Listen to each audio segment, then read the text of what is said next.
Last lecture में हम लोगों ने क्या डिस्कस किया था? Characteristic of chemical reaction. ठीक है, 5 तरह की कैरेक्टरिस्टिक ऑफ केमिकल रिएक्शन होती हैं, जिसमें से 3 हम लोगों ने क्या की थी, डिस्कस कर ली थी। कौन कौन सी डिस्कस कर ली थी? आपकी change in colour, change in state, evolution of gas, ये 3 कैरेक्टरिस्टिक हमने डिस्कस कर ली थी। चेंज इन टेम्परेचर और फॉर्मेशन ऑफ प्रेसिपिटेट, ये 2 हमारे पास बच गई थी जो हमको डिस्कस करनी थी। ठीक है, तो आज हम लोग इसी पे बात करेंगे। ठीक है, तो चलिए शुरू करते हैं चेंज इन टेम्परेचर से। देखो बेटा, चेंज इन टेम्परेचर में हम डायरेक्ट एग्जाम्पल नहीं लेंगे, जैसा कि हम लोगों ने लास्ट 3 कैरेक्टरिस्टिक में किया। डायरेक्ट एग्जाम्पल लिए और उसमें देखा कि वो चीज़ें हो रही हैं कि नहीं, मतलब इवोल्यूशन ऑफ गैस हो रहा है कि नहीं, चेंज इन स्टेट हो रहा है कि नहीं, चेंज इन कलर हो रहा है कि नहीं। ठीक है, लेकिन यहाँ पे हम डायरेक्ट एग्जाम्पल नहीं लेंगे, क्योंकि चेंज इन टेम्परेचर के बेसिस पे 2 तरीके की केमिकल रिएक्शन होती हैं। ठीक है, चेंज इन टेम्परेचर के बेसिस पे 2 तरीके की केमिकल रिएक्शन होती हैं, एक्सोथर्मिक रिएक्शंस और एंडोथर्मिक रिएक्शन। देखिए अब ये होता क्या है, पहले एक्सोथर्मिक रिएक्शंस की बात करते हैं हम लोग।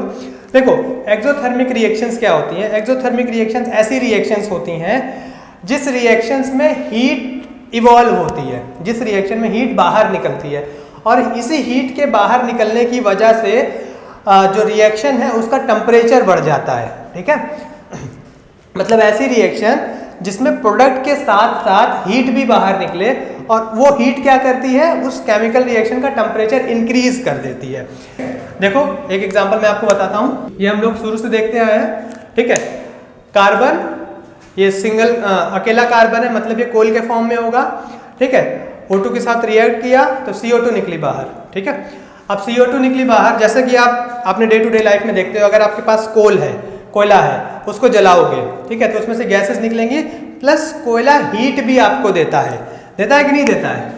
आपको हीट भी प्रोवाइड करता है, कोयला आपको हीट भी प्रोवाइड करता है। ठीक है, तो ये बहुत इजी है ऑब्जर्व करना। ठीक है, आप किसी भी चीज़ को जलाइए, आप देखेंगे कि उसमें से हीट निकल रही है। ठीक है, तो ऐसी रिएक्शंस क्या कहलाती हैं? एक्सोथर्मिक रिएक्शंस कहलाती हैं, जिसमें प्रोडक्ट के साथ साथ हीट भी निकलती है। क्लियर हो गई बात? सारी कंबशन रिएक्शन क्या होती है? एक्सोथर्मिक होती है। चाहे आप कोल जलाओ, चाहे आप कागज जलाओ, चाहे एलपीजी जलाओ, चाहे मीथेन जलाओ, कुछ भी जलाओ, ठीक है, उसमें से क्या होगा? हीट निकलेगी ही निकलेगी। देखो, आप एक्सोथर्मिक रिएक्शन को पहचानोगे कैसे? एक्सोथर्मिक रिएक्शन कहीं भी लिखी होंगी ना, उसके प्रोडक्ट की तरफ, किस साइड पे? ये प्रोडक्ट की साइड पे प्लस हीट जरूर लिखा होगा। ठीक है, प्रोडक्ट की साइड पे प्लस हीट लिखा होगा। इससे आप पहचानोगे कि प्रोडक्ट तो बन ही रहा है, हीट भी निकल रही है। अगर प्रोडक्ट की तरफ हीट लिखी हुई है तो मतलब ये क्या है? एक्सोथर्मिक रिएक्शन है। क्लियर है? सारी कंबशन रिएक्शन एक्सोथर्मिक होती है। अब देखो, ये हीट बाहर निकल रही है, हीट क्या हो रही है? हीट इवॉल्व हो रही है। हीट क्या हो रही है? हीट इवॉल्व हो रही है। तो जब हीट इवॉल्व होगी तो उस पर्टिकुलर रिएक्शन का क्या होगा? टेम्परेचर राइज होगा। तो एक्सोथर्मिक रिएक्शन क्या करती है? एक्सोथर्मिक रिएक्शन टेम्परेचर राइज करती है। ठीक है, एक्सोथर्मिक रिएक्शन क्या करती हैं? एक्सोथर्मिक रिएक्शन जो है वो टेम्परेचर को राइज कर देती हैं, रिएक्शंस की टेम्परेचर को राइज कर देती हैं। कार्बन प्लस ऑक्सीजन, CO2 निकली प्लस हीट निकली। ठीक है, बेसिकली ये कंबशन रिएक्शन ही है। सारी तरह की कंबशन रिएक्शन एक्सोथर्मिक होती है। एक्सोथर्मिक रिएक्शन टेम्परेचर को राइज कर देती हैं। ठीक है, तो देखो, हीट इधर रिएक्टेंट की तरफ नॉर्मल टेम्परेचर था, रिएक्शन होने से पहले टेम्परेचर नॉर्मल था, लेकिन जब रिएक्शन हुई तो टेम्परेचर क्या हो गया? इंक्रीज हो गया एक्सोथर्मिक रिएक्शन में। तो चेंज इन टेम्परेचर हुआ, तो ये किसका एग्जाम्पल है? चेंज इन टेम्परेचर का एग्जाम्पल है। तो एक्सोथर्मिक चेंज इन टेम्परेचर का एग्जाम्पल हो गया। एक और रिएक्शन देखते हैं हम लोग। देखो, मीथेन क्या है? ये नेचुरल गैस है, ये मीथेन है। मीथेन क्या होती है? नेचुरल गैस होती है। ठीक है, नेचुरल गैस को आपने क्या किया? ऑक्सीजन के प्रेजेंस में जलाया। ठीक है, CO2 निकली, H2O निकला, हीट निकली। तो ये क्या है? एक्सोथर्मिक रिएक्शन है। ठीक है, कंबशन, सारी कंबशन रिएक्शन एक्सोथर्मिक होती हैं। ठीक है, और आपको मैं बता दूं, रेस्पिरेशन जो आपकी बॉडी में सेल्स करते हैं, रेस्पिरेशन। ठीक है, आप खाना खाते हो, खाना डाइजेस्ट होता है, सिंपल कॉम्प्लेक्स से सिंपल में चेंज होता है, वही सिंपल फूड जो है आपकी सेल्स तक पहुंचता है। तो सेल जब रेस्पिरेशन करते हैं तो रेस्पिरेशन जो रिएक्शन होती है सेल्स के अंदर, वो भी एक्सोथर्मिक रिएक्शन होती है। Respiration is also exothermic reaction. ठीक है, तभी आपको फूड से एनर्जी मिलती है। आपका सेल के अंदर सिंपल फूड जाता है, सेल उसको क्या करता है, सेल उसको कन्वर्शन करता है। सेल के अंदर जो फूड है उसमें से एनर्जी निकलती है, ठीक है, तो उस प्रोसेस को क्या कहते हैं, रेस्पिरेशन कहते हैं, ठीक है। और उसी एनर्जी को आप अपनी डे टू डे लाइफ में यूज करते हो। क्लियर है? तो रेस्पिरेशन भी क्या है, एक्सोथर्मिक रिएक्शंस होती है।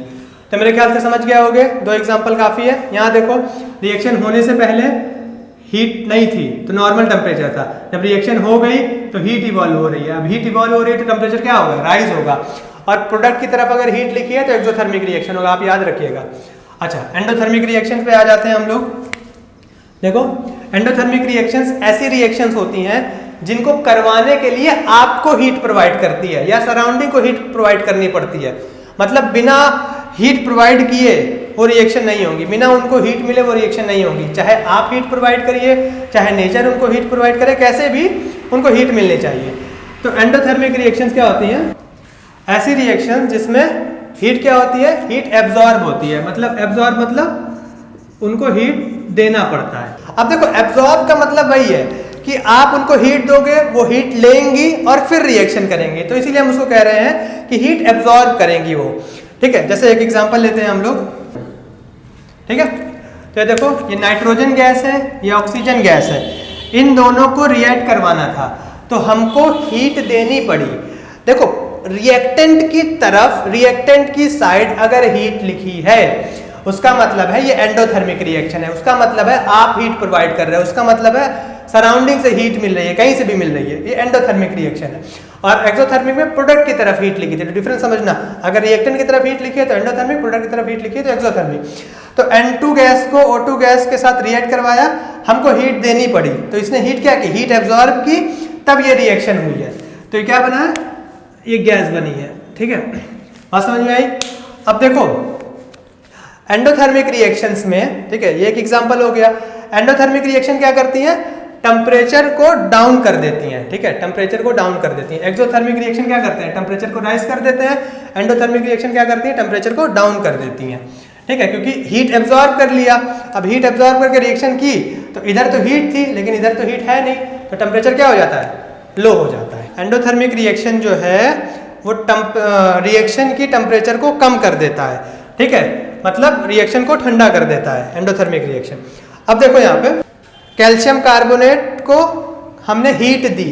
अब देखो, आप इसको ऐसे मतलब हीट देने को आप इसको ऐसे भी डिनोट कर सकते हो प्लस हीट लिख के, या आप एरो के ऊपर ट्रायंगल बना सकते हो।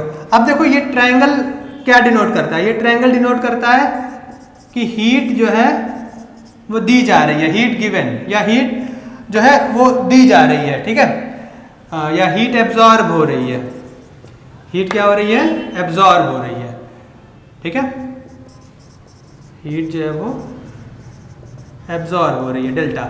अब इसको, इस ट्रायंगल को क्या बोलते हैं, इस ट्रायंगल का नाम क्या है, इस ट्रायंगल का नाम क्या है, इस ट्रायंगल का नाम है डेल्टा, ठीक है। डेल्टा एक सिंबल होता है, ठीक है। अगर एरो के ऊपर डेल्टा लगा है तो इसका मतलब है कि ये रिएक्शन एंडोथर्मिक है, और इसका मतलब है कि इस रिएक्टेंट को हीट दी जा रही है, या ये रिएक्टेंट जो है वो हीट एब्जॉर्ब कर रहा है। तो एंडोथर्मिक रिएक्शन को प्लस हीट से भी डिनोट कर सकते हो, या एरो के ऊपर डेल्टा भी लगा सकते हो। इसको ट्रायंगल को डेल्टा बोलते हैं और ये हीट को रिप्रेजेंट करता है, ठीक है। बात समझ में आई? तो ये आपकी एंडोथर्मिक रिएक्शन है। तो अब देखो, यहाँ पे, यहाँ टेम्परेचर ज़्यादा था, आप हीट दे रहे थे, टेम्परेचर ज़्यादा था, लेकिन जब प्रोडक्ट बना तो टेम्परेचर कम हो गया। तो एंडोथर्मिक रिएक्शन टेम्परेचर को कम कर देती है, लेकिन एक्सोथर्मिक रिएक्शन टेम्परेचर को बढ़ा देती है। तो चेंज इन टेम्परेचर के बेसिस पे हमने 2 तरीके की रिएक्शन देखी, एक्सोथर्मिक रिएक्शन और एंडोथर्मिक रिएक्शन, ठीक है। एक तरफ एक्सोथर्मिक में केमिकल रिएक्शन का जो टेम्परेचर है वो बढ़ रहा था, और दूसरी तरफ रिएक्शन में हमने देखा, एंडोथर्मिक रिएक्शन में जो रिएक्शन का टेम्परेचर था वो कम हो रहा था। क्लियर है बात, समझ में आई? तो चेंज इन टेम्परेचर हो ही रहा है, यहाँ कम टेम्परेचर है, यहाँ ज़्यादा टेम्परेचर है, यहाँ ज़्यादा टेम्परेचर है, यहाँ कम टेम्परेचर है। तो रिएक्टेंट से प्रोडक्ट बनने में टेम्परेचर का कुछ ना कुछ चेंजेस हो रही है। बात समझ में आई? अच्छा, एक चीज़ और आप लोग देख लीजिए, फोटोसिंथेसिस जो रिएक्शन होती है बेटा वो एंडोथर्मिक होती है। क्लियर है? फोटोसिंथेसिस की जो भी रिएक्शंस होती है वो एंडोथर्मिक होती है। क्लियर है? डिकम्पोजिशन रिएक्शन एक टाइप ऑफ रिएक्शन होती है। देखो बेसिकली डिकम्पोजिशन रिएक्शन क्या होता है कि किसी एक कंपाउंड को हम लोग तोड़ के एक से ज़्यादा बना देते हैं प्रोडक्ट में। जैसे देखो ये डिकम्पोजिशन रिएक्शन है, ये कैल्शियम कार्बोनेट था, ठीक है, इसको हमने हीट किया, एक रिएक्टेंट दो प्रोडक्ट में टूट गया तो डिकम्पोज हो गया। तो इसलिए सभी तरह की डिकम्पोजिशन रिएक्शन जो होती है वो एंडोथर्मिक रिएक्शन होती है, क्योंकि उनमें हमें हीट या किसी तरह की एनर्जी देनी पड़ती है, ठीक है। तो एवरी डिकम्पोजिशन रिएक्शन क्या होती है? एंडोथर्मिक रिएक्शन होती है। क्लियर है बेटा? क्योंकि डिकम्पोजिशन के लिए किसी चीज़ को तोड़ने के लिए एनर्जी की जरूरत पड़ती है और वो एनर्जी हमको प्रोवाइड करनी पड़ती है, चाहे हीट के फॉर्म में, चाहे लाइट के फॉर्म में, चाहे सनलाइट के फॉर्म में, किसी भी फॉर्म में। क्लियर है? तो इसको फटाक से नोट कर लीजिए। अगर कोई डाउट होगा तो कमेंट सेक्शन में लिख दीजिएगा। क्लियर है?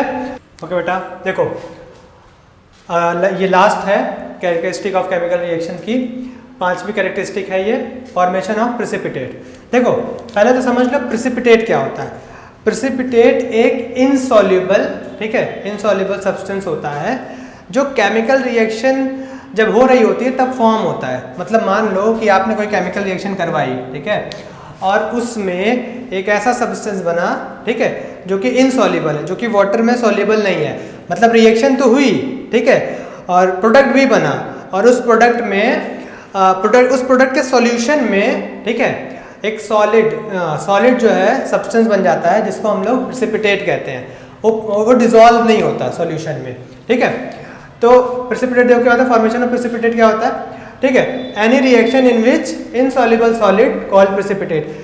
किसी भी रिएक्शन में जिसमें इनसॉल्युबल सॉलिड बन जाता है जिसको हम प्रेसिपिटेट कहते हैं, जो सॉल्यूशन से सेपरेट हो जाए, ठीक है, जो सॉल्यूशन सेपरेट रहता है। मतलब इसको मैं अगर आपको ऐसे दिखाऊं, कॉपर सल्फेट एक्वस है, ठीक है, BaCl2 एक्वस है, इसको हमने मिला दिया, ठीक है। अच्छा ये ब्लू आपको दिख रहा है लेकिन इसका कलर क्या है? वाइट कलर का PPT है। क्या है बेटा? ये प्रेसिपिटेट है। बात समझ में आ रही? प्रेसिपिटेट क्या होता है? प्रेसिपिटेट जो होता है आपका सॉलिड सब्सटेंस होता है जो केमिकल रिएक्शन के दौरान, केमिकल रिएक्शन जब चल रही होती है तब बनता है, ठीक है, और ऐसे ही सॉल्यूशन से अलग रहता है। देखो that separates from the solution. ये पूरा सॉल्यूशन है, ठीक है, ये पूरा सॉल्यूशन था ऊपर वाला, लेकिन ये नीचे बैठा हुआ है, तो ये क्या है? ये प्रेसिपिटेट है। क्लियर है? तो कभी कभी ऐसा हो जाता है कि हम कोई रिएक्शन करवाते हैं और उसमें कोई ऐसी चीज़ बन जाती है जो सॉल्युबल नहीं होती, जो सॉलिड होती है, ठीक है, और ये रेस्ट ऑफ द सॉल्यूशन से कंबाइंड नहीं होती है। क्लियर है? तो ऐसी चीज़ों के फॉर्मेशन को हम क्या कहते हैं? प्रेसिपिटेट कहते हैं, ठीक है। तो फिर से एक बार समझ लो, ठीक है। इसके अंदर कॉपर सल्फेट था एक्वस फॉर्म में, मतलब वाटर मिला हुआ था। बेरियम क्लोराइड हमने लिया, ठीक है, ये बेरियम क्लोराइड ये वाला मिलाया, ठीक है। अब ये और ये रिएक्टेंट है, अंदर रिएक्शन हुई, फिर फाइनली प्रोडक्ट क्या बना? प्रोडक्ट बना CuCl2 जो कि एक्वस है। देखो बेटा ये एक्वस है, ये सॉलिड है, S लिखा है ना, तो सॉलिड है ये, ठीक है। और ये जो बना है बेरियम सल्फेट, ये वाइट कलर का प्रेसिपिटेट है जो नीचे सेटल डाउन हो गया है। तो ये जो सॉलिड, इनसॉल्युबल सॉलिड है, इसको हम प्रेसिपिटेट कह रहे हैं, और ये प्रेसिपिटेट जो है ये पूरे सॉल्यूशन से सेपरेट रहता है, नीचे बैठा हुआ रहता है। तो ऐसी रिएक्शंस को, ये पूरी जो रिएक्शन हो रही है इसको कहते हैं प्रेसिपिटेशन रिएक्शन। मतलब ऐसी रिएक्शन जिसमें प्रेसिपिटेट का फॉर्मेशन हो जाए, ऐसी रिएक्शन जिसमें प्रेसिपिटेट का फॉर्मेशन हो जाए, उस रिएक्शन को हम क्या कहते हैं? प्रेसिपिटेशन रिएक्शन कहते हैं। क्लियर है बात? और समझ में आ गई? इसलिए मैंने देखो टेस्ट ट्यूब वगैरह बना के बता दिया, क्योंकि यहाँ थोड़ा समझना आपको मुश्किल हो रहा होता। हालांकि ये भी एक्वस है तो ये भी लिक्विड फॉर्म में होगा, ये भी एक्वस है तो ये भी थोड़ा लिक्विड फॉर्म में होगा, सॉल्यूशन के फॉर्म में, ये भी सॉल्यूशन के फॉर्म में, ये जो बना है ये भी सॉल्यूशन के फॉर्म में, लेकिन ये जो है ये सॉलिड है, ये नीचे सेटल डाउन हो जा रहा है। क्लियर है बात? ओके, एक और एग्जाम्पल लेते हैं। देखो अच्छा एक बार और समझ लो, प्रेसिपिटेशन रिएक्शन क्या होती है? ऐसी रिएक्शन जिसमें प्रेसिपिटेट का फॉर्मेशन हो जाता है, उस रिएक्शन को क्या कहते हैं? हम प्रेसिपिटेशन रिएक्शन कहते हैं। क्लियर है? एक और एग्जांपल ले लेते हैं। देखो, ठीक है, तो देखो एक्वस चीज ली, गैस लिया, ठीक है, प्रेसिपिटेट का फॉर्मेशन हुआ, सल्फ्यूरिक एसिड बन गया। देखो ये प्रेसिपिटेट वाले रिएक्शन हालांकि ज्यादा नहीं आते हैं, लेकिन कभी कभी, ठीक है, कभी कभी बहुत रेयर ऑफ द रेयरेस्ट में आपको एक रिएक्शन दे देगा, ठीक है, और उसमें पूछेगा कि कौन सा प्रेसिपिटेट है और किस कलर का है, लेकिन बहुत रेयरेस्ट ऑफ द रेयर में आता है ये क्वेश्चन। वैसे तो प्रेसिपिटेट काफ़ी दिनों से पूछ नहीं रहे हैं, ठीक है। तो फिर भी आपकी जिम्मेदारी बनती है कि कुछ आप लोग रिएक्शंस याद कर लीजिए, जैसे BaSO4 वाइट कलर का प्रेसिपिटेट होता है, CuS ब्लैक कलर का प्रेसिपिटेट होता है, और भी आपकी बुक्स में लिखे हुए हैं। तो कभी कभी हो सकता है आपकी किस्मत खराब हो, ठीक है, और आपसे ही पूछ लिया जाए, तो बेटर होगा कि 2 4 10 प्रेसिपिटेट आप याद करके रखिए, उनके कलर्स याद करके रखिए, ठीक है। तो इससे आपको समझ में आ रहा होगा, अच्छी खासी ड्राइंग बना दी है, ठीक है। चलो, तो कोई डाउट होगा तो कमेंट सेक्शन में आप पूछ लीजिएगा। वैसे मुझे नहीं लगता कि कोई डाउट होगा, और ना ही कुछ बचा है जो मैंने आपको नहीं बताया है, ठीक है। हर रिएक्शन में 2 एग्जाम्पल काफ़ी हैं, हर कैरेक्टरिस्टिक में। क्लियर है? तो आप देख लीजिएगा, कुछ अगर डाउट होगा तो बता दीजिएगा, अदरवाइज अगर अच्छा लगा तो लाइक करिएगा, और अगर नहीं अच्छा लगा तो डिसलाइक कर दीजिएगा, और अच्छा लगा तो सब्सक्राइब भी कर दीजिएगा। खैर चलिए, ओके बेटा, इसको नोट कर लो, स्क्रीनशॉट ले लो, नोट करना है तो नोट कर लो। ओके।